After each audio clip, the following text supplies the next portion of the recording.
First up this evening, the Marine Police are conducting a major probe after a boat carrying several persons capsized off the coast of the Old Harbour Bay fishing village in St. Catherine.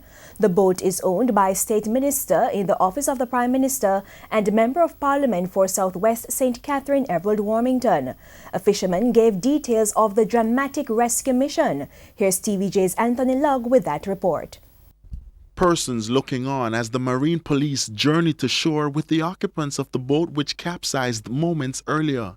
It's understood that shortly after 10 on Sunday, the boat, which is owned by St. Catherine Member of Parliament Everald Warmington, was transporting persons to a fun day on the Pigeon Island when it developed an engine problem and capsized. An alleged eyewitness spoke with our news team.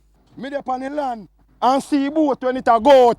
And when the boat a go out, me see say boat nah run good, and me say, oh, them a run the boat so.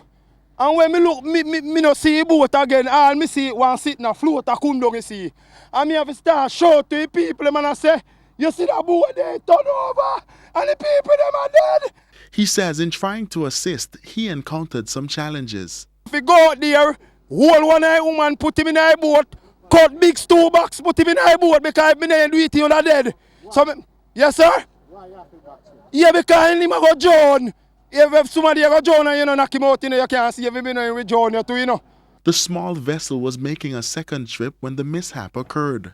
Mr. Warmington, who was already on the island, was removed by a JDF Coast Guard unit. I was on the island with my party, picnic, my party over there. That's all I know. The boat in the second trip, somehow the people, where's it now, everybody went on the one side of the boat because some water was coming in, and because of the weight shift to one side, the boat capsized. Anthony Lugg, TVJ News.